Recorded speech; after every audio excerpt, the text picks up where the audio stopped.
আসসালামু আলাইকুম everyone, welcome to my new video. Recently আমি যেহেতু আমার একটা বান্ধবীর বিয়ে খাইছি, ওই বিয়ের ফুল ব্লগটা আজকে আপনাদের সাথে শেয়ার করব। আমার বান্ধবীর বিয়েটা ছিল আমাদের বাসার একদম পাশে, আবার আমার আরেক বান্ধবীর জন্য বিয়ের ক্লাবটা অনেক বেশি দূরে হয়ে যাওয়ায় তাই ওকে বলছে আমাদের বাসায় চলে আয়, আমরা একসাথে বিয়েতে যাব। ও বিকেল করে আমাদের বাসায় চলে আসছে, দেন আমরা সবাই একসাথে নাস্তা টাস্তা করছি। আর আজকে আমি আউটফিট পরবো এইটা, এই ড্রেসটা আমার অনেক বেশি ফেভারিট। দেন আমরা আস্তে আস্তে রেডি হওয়া শুরু করে দিছি। আমি ওকে বলতেছি তুই যেহেতু আসস তাই আমার চুলটা একটু স্ট্রেট করে দে। আপনাদেরকে একটা নিউ টেকনিক শেখাই, শাড়ির কুচিতে এভাবে স্ট্রেট না দিয়ে স্ট্রেট করে দিবেন, দেখবেন শাড়ির কুচিগুলো অনেক বেশি সুন্দর হয়ে যাবে। আমার বান্ধবী আজকে অনেক বেশি জেদ ধরে বসেছিল আমার থেকে নাকি ওকে সাজাই দিতে হবে, তাই আমি নিজের সাজটা আগে দিয়ে কমপ্লিট করে ফেলছি, তারপর ওকে সাজাই দেওয়ার জন্য বসছি। আর ও মেকআপ তেমন পারেও না করেও না, তাই ওকে একটু সুন্দর করে সাজাই দেওয়াটা আমার দায়িত্ব, তাই না? কারণ আমি ওর বান্ধবী। আর অলওয়েজ দেখবা দুই বান্ধবীর মধ্যে একজন মেকআপ অনেক ভালো পারে, আরেকজন একদমই মেকআপ পারে না। তাই ভালো মেকআপ পারা বান্ধবীদের দরকার অলওয়েজ মেকআপ না পারা বান্ধবীদের এভাবে মেকআপ করে দেওয়া। আর এই মেকআপ করতে করতে যে আমরা কতগুলো চুগলি করে ফেলছি মানুষের নামে, কি আর বলবো। মানে দুইটা মেয়ে একসাথে হলেই চুগলি করতে হবে, এটাই মাস্ট। ওকে মাশাআল্লাহ ওই দিন এত সুন্দর লাগতেছিল, আর ও আমার মেকআপটা অনেক বেশি পছন্দ করছে। এটা হচ্ছে আমাদের ফাইনাল লুক। মাশাআল্লাহ ওই দিন আমাদের দুজনকে অনেক বেশি সুন্দর লাগতেছিল।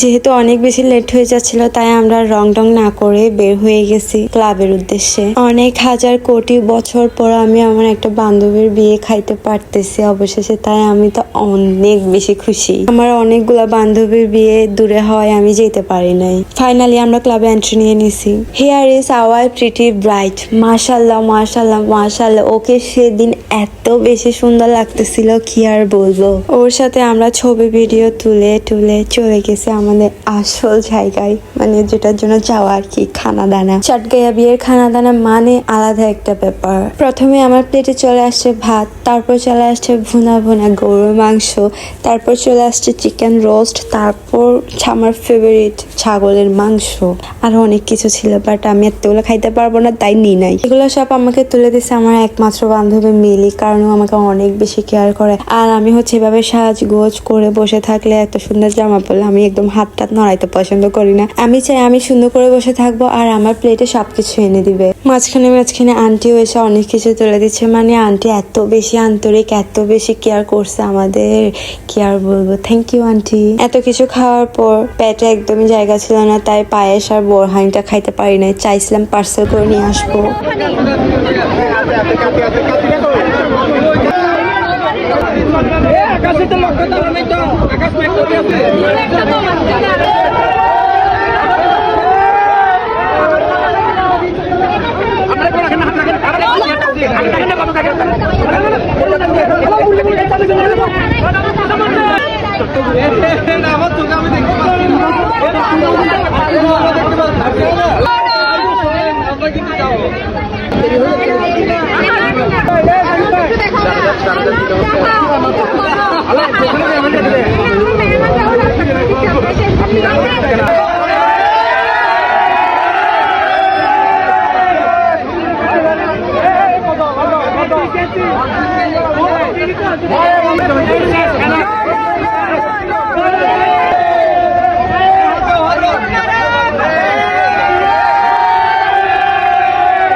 বিয়ের গেট ধরা তো মাস্ট, তার উপর আমরা আবার মেয়ে পক্ষ, তাই অবশ্যই তো ধরতেই হবে। আমাদের এত সুন্দর মেয়ে নিয়ে যাচ্ছে, আর বিয়ের গেট ছাড়া কি আমরা ঢুকতে দিব নাকি ভাইয়াকে? ভাইয়াদের সাথে অনেক বেশি ঝগড়া টগড়া করে দেন ওদেরকে একটু শান্তি দিয়ে আমরা ওদেরকে ঢুকতে দিছি।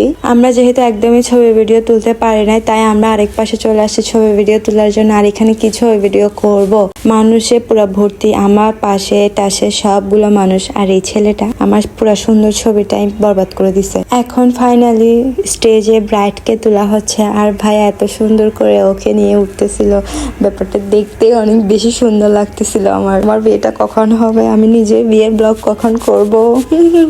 এগুলা হচ্ছে আমার বান্ধবী ইশিকার আব্বু আম্মু, ওরা ফ্যামিলি ফটো তুলতেছিল, আর আমি ইশিকার বোনের সাথে এখানে একটু খুনসুটি করতেছিলাম। বাসা থেকে আমার বোন আমাকে কন্টিনিউয়াসলি কল দিতে মারি ফেলতেছিল, তাই আমরা আর দেরি না করে ইশিকার সাথে ছবি টবি তুলে চলে আসতেছিলাম বাসায়। সেদিন যেহেতু বৃহস্পতিবার ছিল, রাতের 11টা বাজিও, রাস্তায় কত জ্যাম ছিল, আমরা প্রায় অনেকক্ষণ জ্যামের মধ্যে বসেছিলাম। সেদিন আমি আর কোনো ক্লিপ নিই নাই, রাতে আমরা ঘুমাই গেছি গা। এর পরের দিন দুপুরবেলা উঠে দেখি বাসায় বিরিয়ানি রান্না করছে, তাই আমরা একসাথে লাঞ্চটা করে নিছি। ও আজকে চলে যাবে, কারণ ও এর পরের দিন একটা বিয়ে ছিল, যদি বিয়ে না থাকতো ওকে আমি সেদিনও রাখিয়ে দিতাম, বিয়াদব মেয়ে।